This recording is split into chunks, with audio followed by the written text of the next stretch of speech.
The following podcast is a W2M Network original production. Visit W2Mnet.com for all of our other great podcasts, plus news, reviews, articles, and opinions from the worlds of wrestling, video games, football, and entertainment. Let's go! What's that? Game time! Game time! It's gonna be a football game tonight now. No doubt. It's gonna be a football game here. Okay. I done been here before. All right, let's go, baby. Toss to White. He's in! Patriots win the Super Bowl!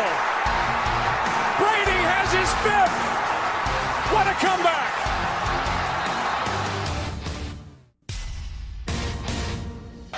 Watson. Touchdown! Hunter Renfrow. Little man makes another enormous play. 1 second remaining. Ladies and gentlemen, football to the max. Your host, Sean Garmer, Gary Vaughn, and Randy Isbell.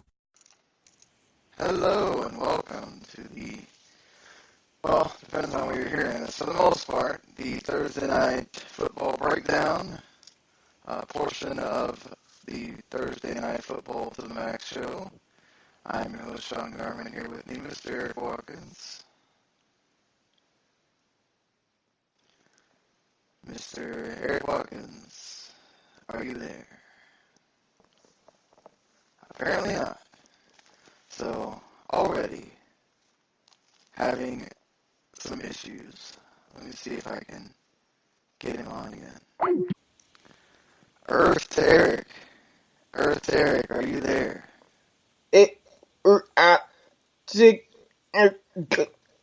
Oh, there we go. Finally.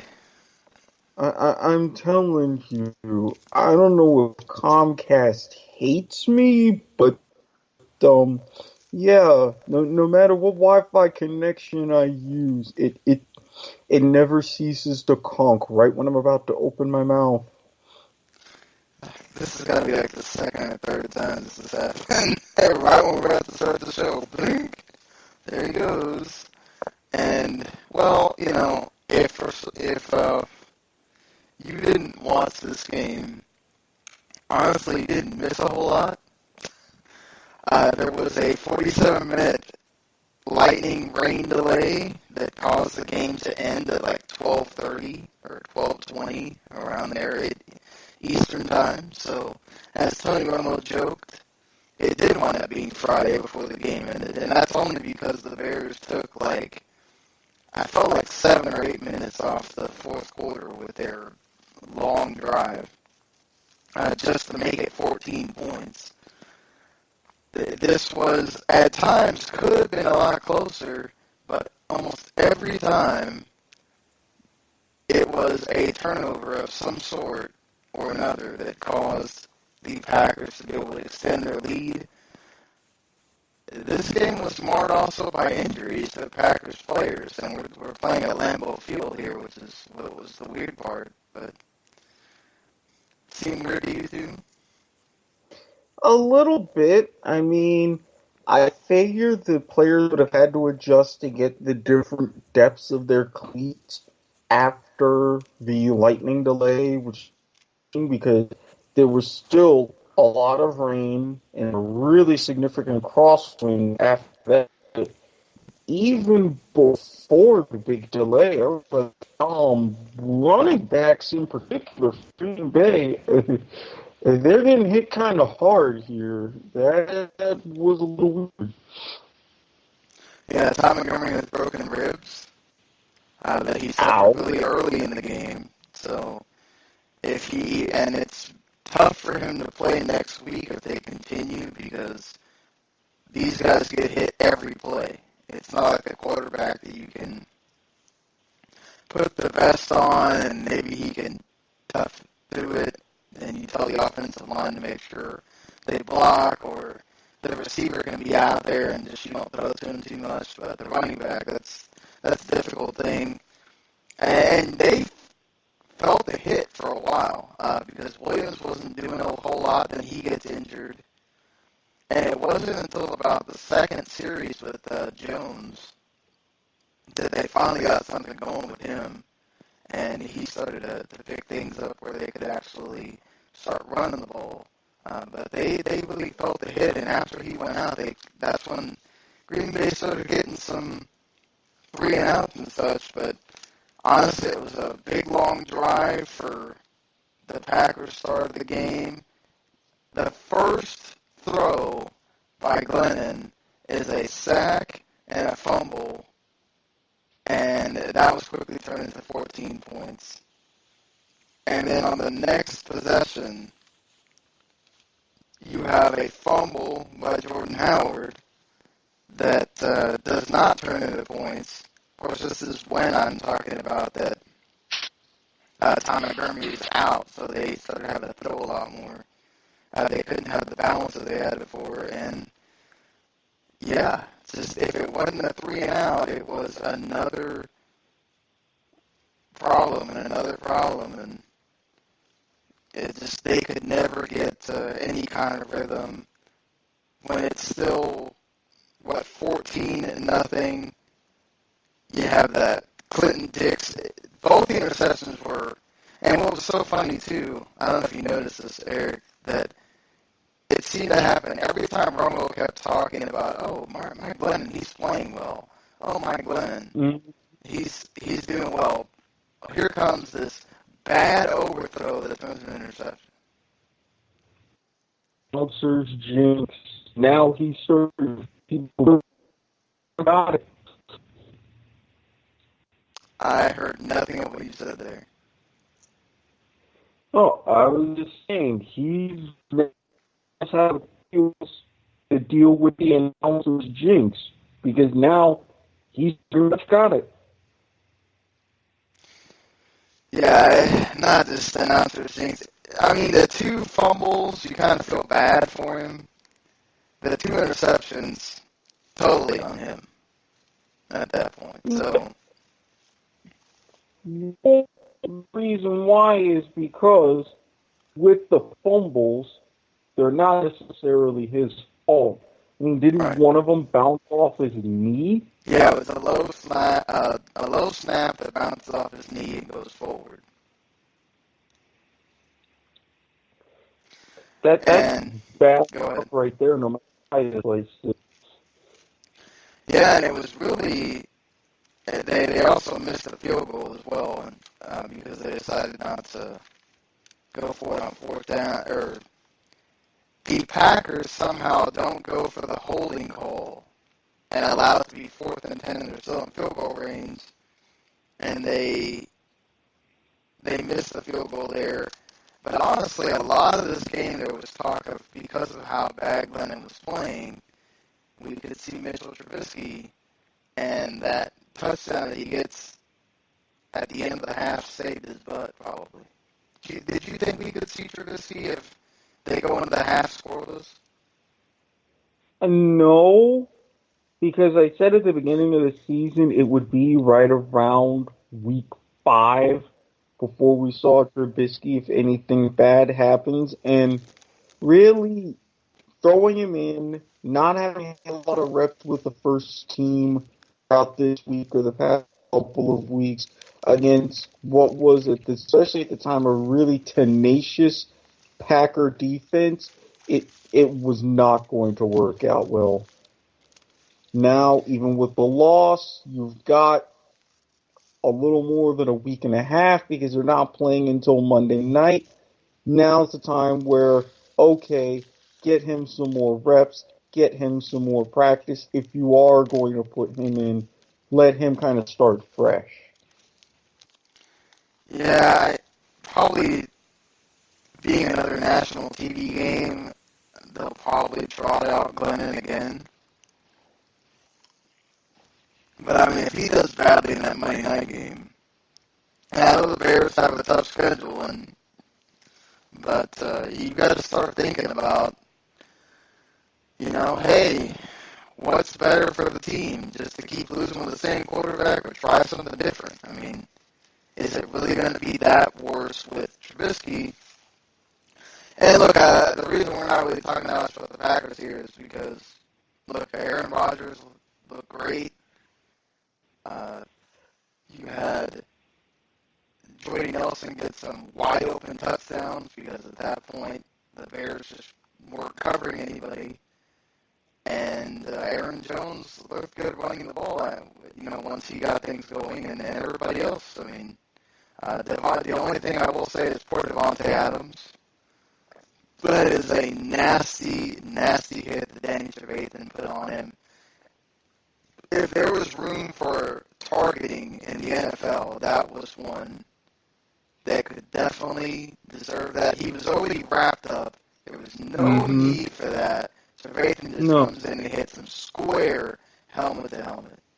Right, and we were mentioning about this in chat, and I think with all of the discussion around concussions, around CTE, and now apparently new studies for being able to diagnose CTE in living patients, I think that the Competition and Rules Committee is going to look at something like this for next season. I think, honestly, I don't know that perhaps, mainly because we don't see it so much in the NFL. You see it a lot more in college because, players are reckless and they're younger. They're not, they're being taught to tackle, but let's be honest. They're not really. They're just out there telling them to make plays. Right. And so in the NFL, you're being taught how to tackle, where to tackle. We don't see that stuff that often. Like, this hit is very rare nowadays where you can say that he was going out there to maliciously hit that person. And I agree, but I think, and let's face it, we all know that for the most part, the NFL is a very reactive league, not proactive.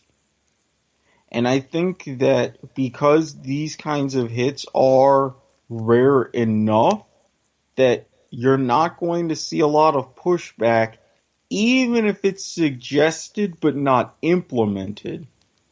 It's like, okay, well, there's arguments here, but it's very judicious. Yes, this never happens, blah, blah, blah. So it may not come up. You might be right, but I think this could be something to look at over the coming off season. Yeah, Devontae Adams had to go to the hospital. He does have movement everywhere, though, so no worries on that front, but it still looked awful. Absolutely. Yeah, it looked terrible, and I did see, thankfully very early on, as he was down on the ground, movement. Looked like he was moving his arms, so that was a bit of a blessing, and having movement in all of his extremities, another blessing, but wow. Yeah, I know there's a protocol for this kind of thing, but this might be one where the NFL has to skip the protocol and go to the automatic one-game suspension or something for Trevathan, because that, that's something that needs to be discouraged immediately. Again, I want to say that we don't see this a lot anymore. No. But just because of the penalties cost you games themselves. And, the Packers are just, the Bears are rather fortunate that at that point the game really was out of reach. So it wasn't as impactful as it could have been, but,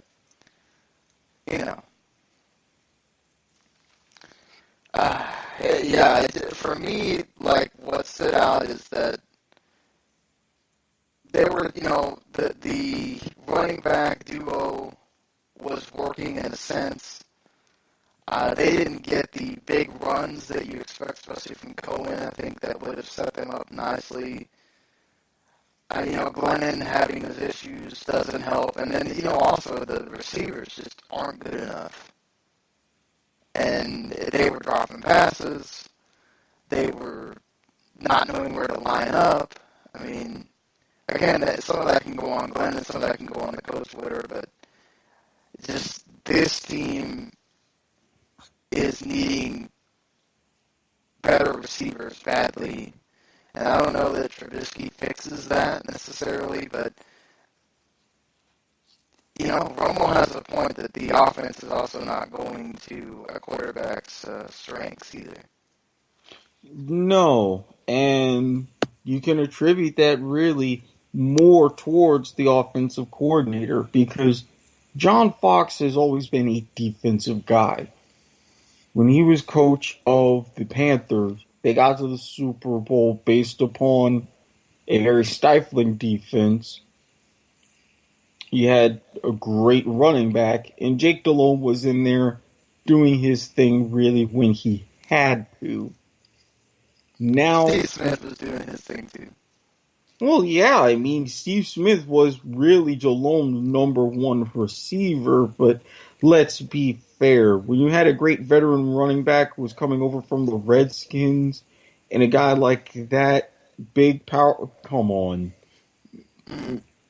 But now Fox is in that same situation here, and he never really focused on any sort of development or really getting a good coordinator that would have any sort of development with this kind of offense. That's not happening. It's not happening now. So maybe that means a shakeup.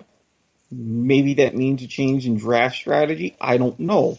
But there are a lot more holes to fill, especially when Trubisky becomes the guy. Certainly. And it's also very telling that for a major part of this game, the Bears had, I think, at least like 10 plays where it was a loss of yardage. If not more than that. That's horrible, and that's not necessarily on the offensive line. Just either on Glennon or on the running backs not doing their job.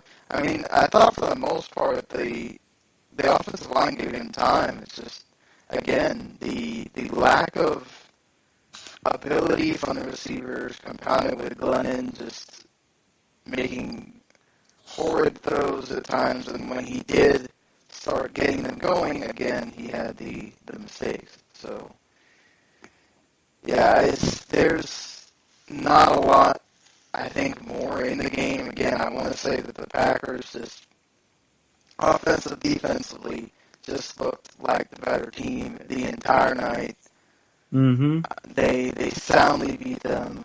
They committed the turnovers needed to be committed. They pressured Glennon when they needed to pressure him.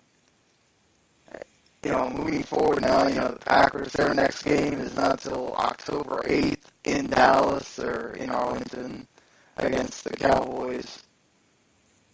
That's, we'll have to see what Dallas does against the Rams, but a lot of time to prepare for a team that they got to look at nicely in the playoffs last year.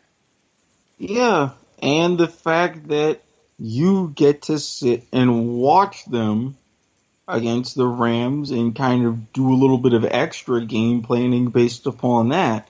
Not even have to worry about the film. You get to see them going live and in action.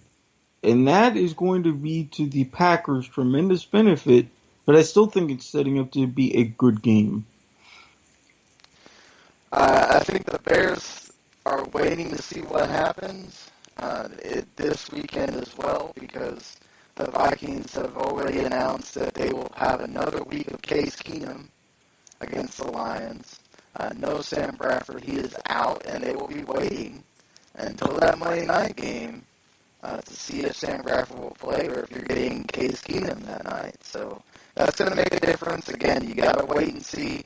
A divisional opponent here for Case Keenum to play much different than playing the team that he played against last week.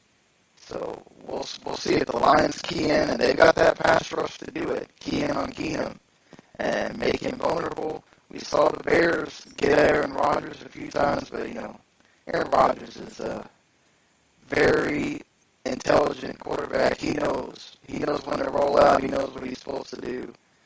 He got them several times. I think one of the most significant ones is 4th and 1, and Jordy Nelson just rolls out and gets this bunch of yards. I mean, that tells you everything you need to know about that game, I think. But week 5, I think, also begins or is it this week? No, it's week 5 begins the bye weeks as well. Yeah, and it's weird because normally the bye week window goes from 4 to 13. Now this year it's going from 5 to 11. So it's going to be a big benefit for fantasy owners, and let's see how teams in the league really adjust to this as a whole.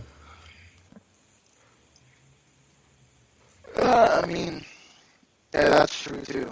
It's a lot more teams being off on certain weeks, and having to compound that, put that in through 6 weeks altogether instead of having that more spread out is kind of weird. But like you said, fantasy is becoming more and more important, and I don't know that is the biggest reason why that's happening, but No, I don't think it's the biggest reason, and I would like to see what the NFL's reasoning is behind the change, but again, maybe this is a one-off, maybe it's not. We'll find out as time goes on. Yeah, so the Packers keep winning and continue to be undefeated, and the Bears, after the big win on Sunday, lose, and the Green Bay Packers take the lead for the first time since 1933 in the series. We'll see if they don't have it tied again the next time they play. I doubt it. I mean, yeah, for the taking the lead for the first time since 32, 95, 94, and 6, and I mean, it is a ways down the road. Maybe the Bears fix something, but I think for the Bears to kind of reclaim the tie, they're going to need to sweep them come 2018. Always possible, but it's in Soldier Field where the Bears tend to play better. We've seen that now through 2 games there. And we'll see. Maybe Mitchell Trubisky is playing by then, and the team is rallied around him. We'll see definitely what's going on with the Bears. But again, the Packers have the Cowboys up next, October 8th. The Bears, Monday Night Football next week against the Minnesota Vikings. So that's going to do it for us talking Thursday Night Football.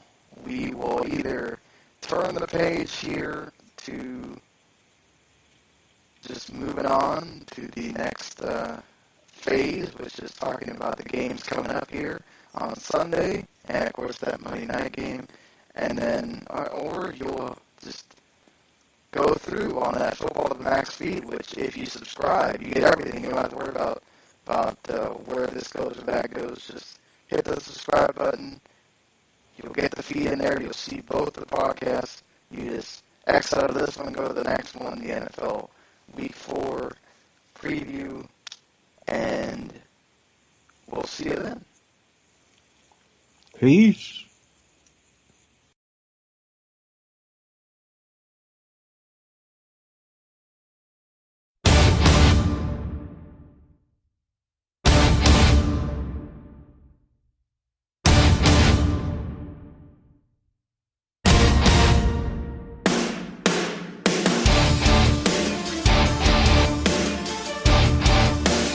The following podcast is a W2M Network original production. Visit W2Mnet.com for all of our other great podcasts, plus news, reviews, articles, and opinions from the worlds of wrestling, video games, football, and entertainment.